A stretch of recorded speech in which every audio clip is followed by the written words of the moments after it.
스바냐 3장을 처음부터 끝까지 함께 읽겠습니다.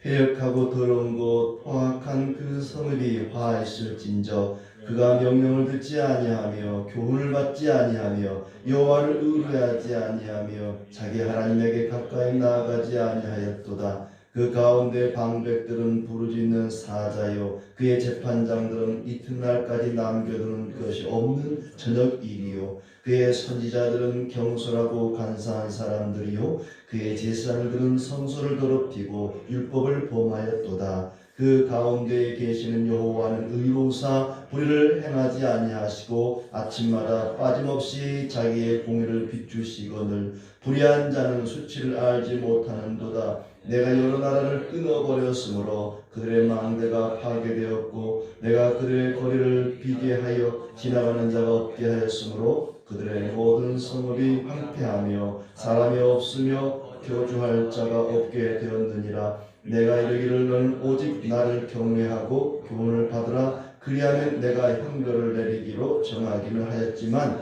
너의 거처가 끊어지지 아니하리라 하였으나 그들이 부지런히 그들의 모든 행위를 더럽게 하였느니라. 나 여호와가 말하노라. 그러므로 내가 일어나 벌할 날까지 너희는 나를 기다리라. 내가 뜻을 정하고 나의 분노와 모든 진노를 쏟으려고 여러 나라를 소집하며 왕국들을 모으리라. 온 땅이 나의 질투의 불에 소멸되리라. 그때에 내가 여러 백성의 입술을 깨끗하게 하여 그들이 다 여호와 이름을 부르며 한 가지로 나를 섬기게 하리니 내게 구하는 백성들 곧 내가 흩은 자의 딸이 구스강 건너편에서부터 예물을 가지고 와서 내게 바칠지라. 그날에 네가 내게 범죄한 모든 행위로 말미암아 수치를 당하지 아니할 것은 그때 내가 내 가운데서 교만하여 자랑하는 자들을 제거하여 내가 나의 성산에서 다시는 교만하지 않게 할 것이니라.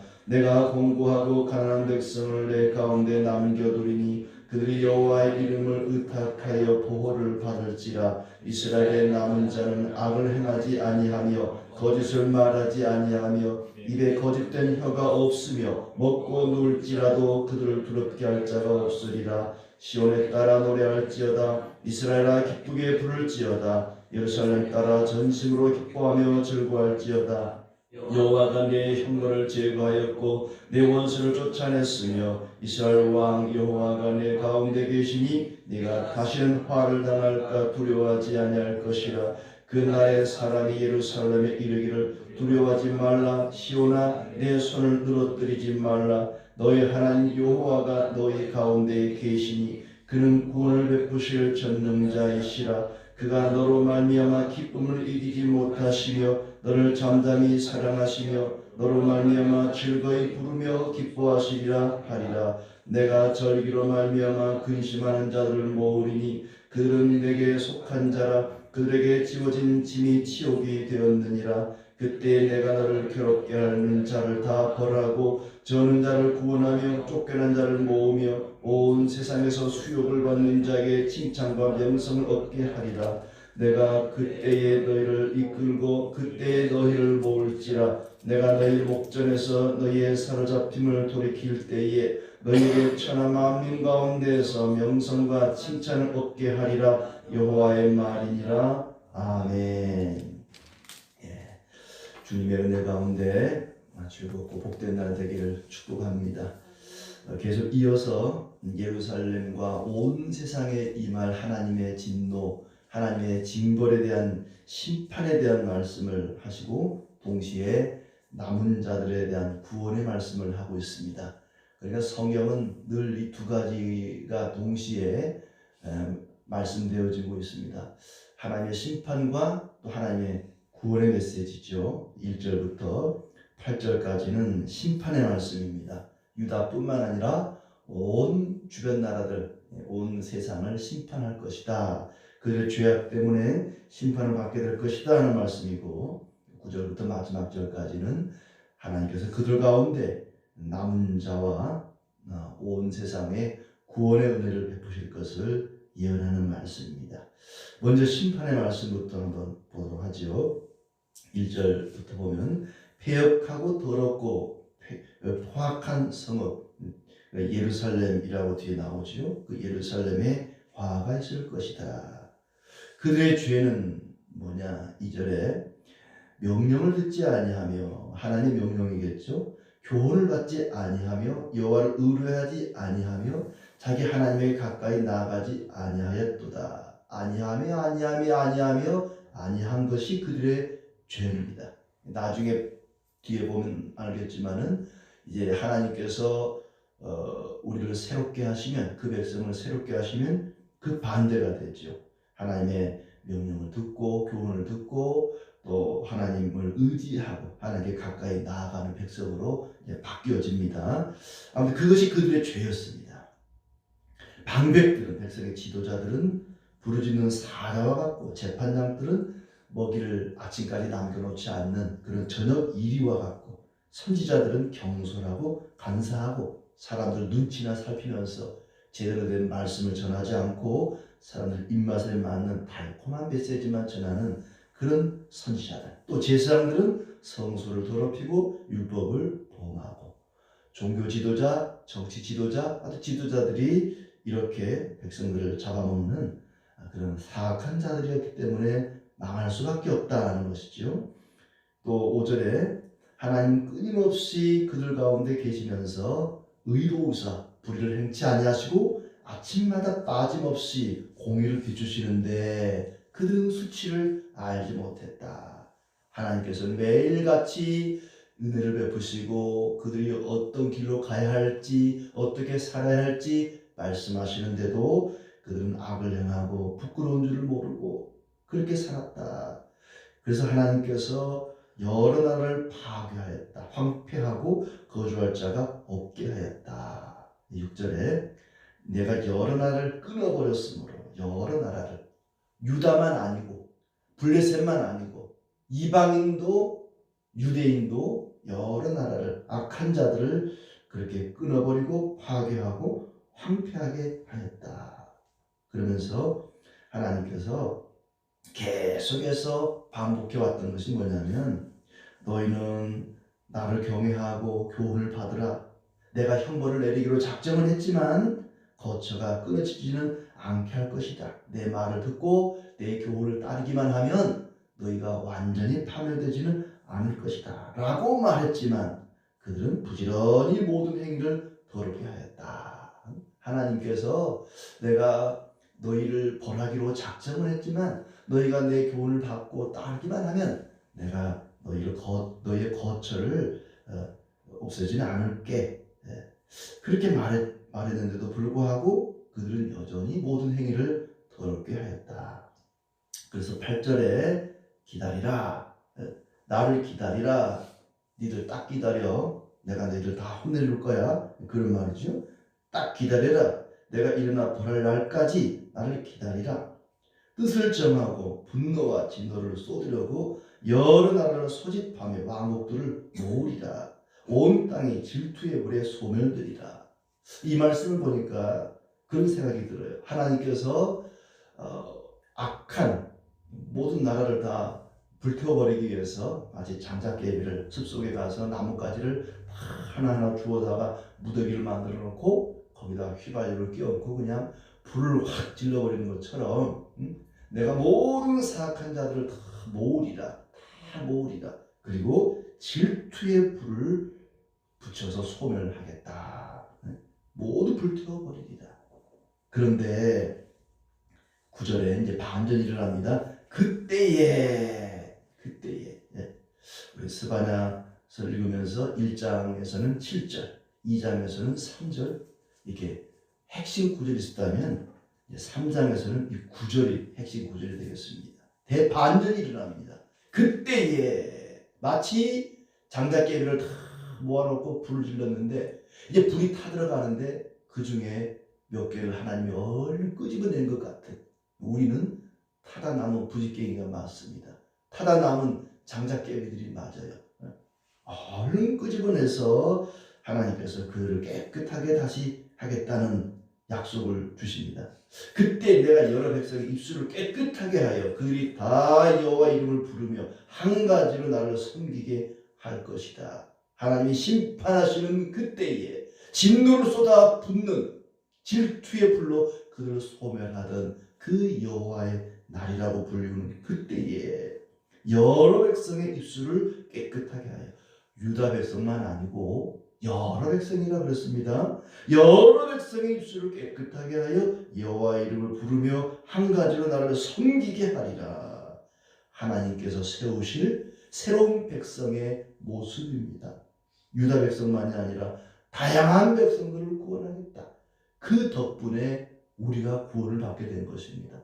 유다 백성만 구원하겠다 그랬더라면 우리는 구원을 못 받았을 거예요. 하나님께서 여러 백성의 입술을 깨끗하게 하여 여호와 이름을 부르며 한 가지로 여호와를 섬기게 할 것이다 그랬는데 그대로 된 것입니다.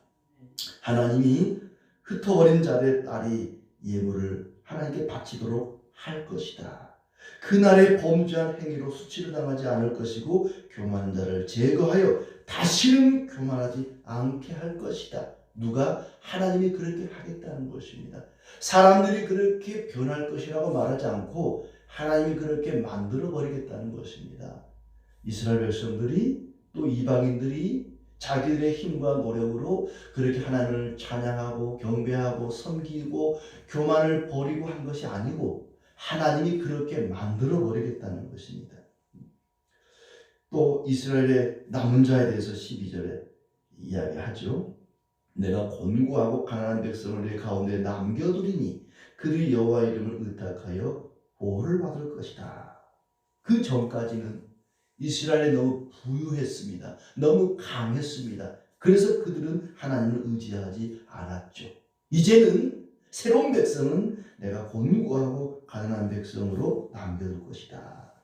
왜냐하면 그렇게 가난해지고 곤고하고 나니까 하나님을 의탁하게 되는 것이죠. 여호와의 이름을 의탁하여 보호를 받을지라. 곤고하고 가난한 자를 남겨두었더니 그들이 곤고하고 가난한 것 때문에 여호와의 이름을 의탁하게 되고 그리하여 보호를 받게 될 것이다.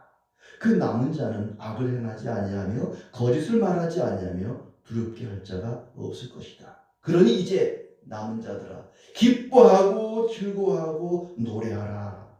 그 이유는 뭐냐? 하나님이 형벌을 제거하시고 원수를 쫓아내주시고 여호와가 내 가운데 계시기 때문에 화를 당할까 두려워하지 않을 것이다. 두려워하지 말라. 이제 새로운 하나님의 백성들아 여호와를 찬양하며 경배하며 기뻐하고 즐거워하고 더 이상 두려워하지 말라. 그러면서 우리가 잘 아는 복음성가 한 가사가 나오죠. 너의 하나님 여호와가 너의 가운데 계시니 그는 구원을 베푸실 전능자이시라. 그가 너로 말미암아 기쁨을 이기지 못하시며 너를 잠잠히 사랑하시며 너로 말미암아 즐거이 부르며 기뻐하시리라. 요 대목에서 이 노래를 불러줘야 되는데 이게 새벽이라 노래가 잘 안 나와요. 예. 참 그 가사가 너무 좋습니다. 새로운 백성, 하나님께서 새롭게 만드신 그 백성은 복된 자들이다. 왜 복된 자들이냐? 하나님이 함께 하시기 때문에 복된 자들이다. 괴롭게 하는 자를 벌할 것이고 구원하고 모으며 칭찬과 명성을 얻게 할 것이다.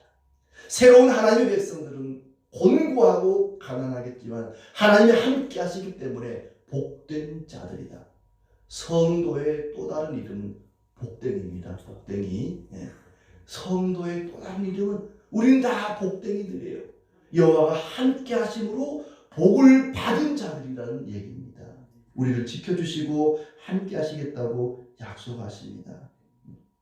그 전에는 그들은 부유했습니다. 강했습니다. 힘이 셌습니다. 하지만 하나님이 함께하지 않았기 때문에 그들을 비참했습니다. 이제는 곤고하고 가난하지만 하나님이 함께 하시기 때문에 복된 자들이라는 얘기입니다. 유대인이든지 이방인이든지 범죄로 인해서 하나님의 진노밖에 갈 길이 없었습니다. 하나님의 심판밖에 그들은 또 다른 결과, 두 가지 결과가 없었습니다. 그들에게는 하나님의 징벌밖에 남은 것이 없었습니다. 그렇게 이제 하나님의 나라가 여기서 끝나나 보다, 다윗의 나라가 이제 소멸되나 보다 했는데 반전이 일어난 것이요. 아까 9절의 말씀처럼 그때에 모든 하나님의 백성들이 자기들의 죄악으로 인해서 소멸될 그 위기에, 마치 장작개비가 불에 타서 거의 다 타들어가던 그때에 어린 양이 사자의 입속에서 거의 귀조각만, 발가락 하나만 남긴 채 다 삼켜진 그때에 반전이 일어납니다. 유대인과 이방인 가운데 하나님의 이름을 부르면서 하나님을 경외하는 자들이 생겨날 것이다. 내가 그렇게 만들겠다. 9절에 내가 그렇게 하겠다. 12절에도 내가 그렇게 하겠다.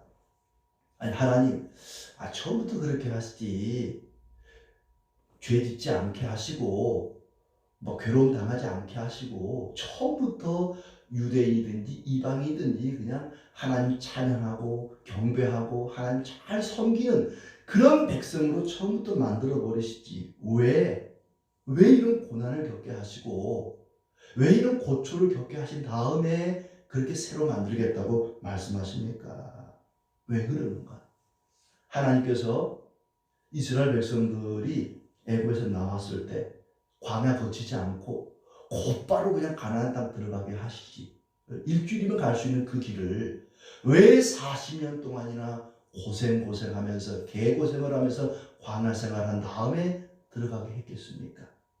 왜 하나님께서 우리를 예수 믿자마자 완벽한 그리스도인으로 하나님의 백성으로 만들어버리지, 왜 이 세상에서 죄를 범하고 악을 행하고 탐심을 부리고 그러다가 또 얻어맞고 그런 과정을 겪게 하시는 걸까? 자신에게 절망하게 만드는 것입니다. 자신이 얼마나 무능하고 부패하고 스스로는 구원을 얻을 수 없는 존재임을 깨우쳐 주는 것입니다. 왜냐하면 그래야만 하나님을 의지하거든요. 그렇게 하지 않으면 하나님을 의지하지 않습니다. 그들이 하나님을 의탁하게 하시려, 12절의 말씀처럼 그들이 여호와 이름을 의탁하여 보호를 받게 하시려고 하나님은 우리에게 고난을 주십니다. 자신이 얼마나 무능하고 얼마나 부패했는지 스스로는 구원을 얻을 수 없는 존재임을 알게 하는 것입니다. 안 그러면 인간은 하나님을 의지하지 않습니다. 자랑하고 교만하고 무능하고 부패한 길을 계속 갈 것입니다. 유대인들은 바리새인들을 보십시오. 나는 금식을 했어. 나는 11조를 했어. 나는 기도를 많이 했어. 내가 금식 많이 하고 기도 많이 해서 이렇게 의롭게 되었어. 하나님의 은혜는 모르고 하나님이 그렇게 강제로 변화시켜준 것은 모르고 자기가 잘나서 그렇게 된 줄 아는 것입니다. 기도라고 하는 것은 자신의 무능을 고백하고 하나님께 매달리는 것입니다. 나는 아무것도 아니고 아무것도 할 수 없는 걸 깨닫고 고백하고 하나님을 붙잡고 매달리는 것이 기도입니다. 세상에 가장 어리석은 자랑이 있습니다. 무슨 자랑일까요? 자식 자랑일까요? 건강 자랑일까요? 남편, 자기 아내를 자랑하는 것일까요? 아닙니다. 기도를 자랑하는 것입니다. 나 이만큼 기도했어. 나 금식 기도 며칠 했어. 기도 자랑이야말로 가장 어리석은 자랑입니다. 왜냐하면 기도는 자신의 무능을 고백하는 것이거든요. 무능과 자랑, 두 단어가 어울리나요? 무능과 자랑. 무능을 자랑한다? 말이 안 되잖아요. 기도는 자신의 무능을 자랑하고 하나님께 매달리는 것인데 나 그거 많이 했다고 무슨 그게 자랑거리가 되겠습니까? 절대 기도 많이 한 것은 자랑거리가 될 수 없습니다. 철저히 자신의 무능과 부패를 깨달아야만 하나님을 찾습니다. 그러므로 하나님께서는 곧바로 그들을 거룩하고 완전한 하나님 백성으로 만들 수 있었지만 그렇게 하지 않습니다. 그들이 고난을 통해서 하나님을 의탁하도록 만드십니다.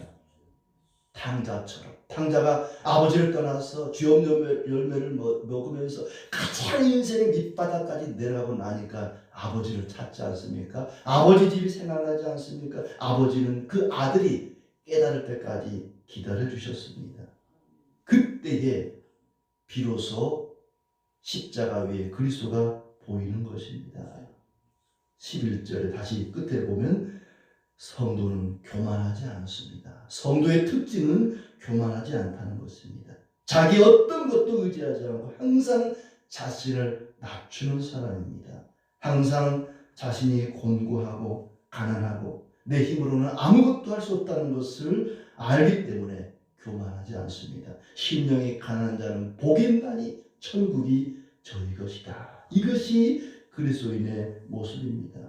유다 백성들은 나라가 망하고 나서야 그것을 깨달았습니다. 하나님만이 생명의 근원이라는 것을 깨달았습니다. 그리고 나서 겸손히 다시 일어날 것입니다. 하나님이 그들을 그렇게 일으켜 세워줄 것입니다. 더 이상 교만하지 않고 자기를 자랑하지 않은 사람들이 모인 곳이 바로 교회입니다. 예수 그리스도가 왜 십자가에 저렇게 달리셨을까? 왜 저 사람은 저렇게 저 나무 위에 매달려 피를 흘리고 저렇게 살이 찢게만 하는가? 왜 그럴까? 나 때문입니다. 우리의 죄 때문입니다. 그러니 뭘 자랑할 것이 있겠습니까? 그리스도의 십자가를 바라보고 사는 사람은 자랑할 게 아무것도 없습니다. 우리는 예수님을 십자가에 못 박아 죽인 죄인들입니다. 죄인들이 무슨 자랑거리가 있겠습니까? 오직 그리스도의 십자가만을 자랑하고 하나님의 은혜만을 자랑하는 겸손한 사람들이 그리스도인입니다. 주여 나는 죄인으로서이다. 오직 하나님의 은혜만 자랑하는 우리 모두가 되길 바랍니다. 우리는 가끔 막다른 골목에 이르게 되면 질병이나 가난이나 어떤 문제 때문에 막다른 골목에 이르게 되면 이렇게 고백합니다. 내가 할 수 있는 건 아무것도 없어. 기도밖에 할 수 있는 게 없어. 모든 걸 하나님께 맡겨야지. 모든 걸 하나님께 맡겨야지. 하나님은 우리를 그렇게 몰아가십니다. 모든 걸 하나님께 맡기도록 몰아가십니다. 기도하도록 몰아가십니다. 하나님을 의지하는 자는 그렇게 하나님만을 자랑하고 십자가를 바라보고 자랑하며 의지하는 겸손한 자들은 어떤 일에도 어떤 환난과 고난에도 흔들리지 않습니다. 그렇게 흔들림 없이 담대하게 두려워하지 말고 용기를 가지고 주님을 바라보고 십자가를 자랑하고 하나님 은혜 가운데 겸손하게 기도하는 우리의 삶이 되기를 축복합니다.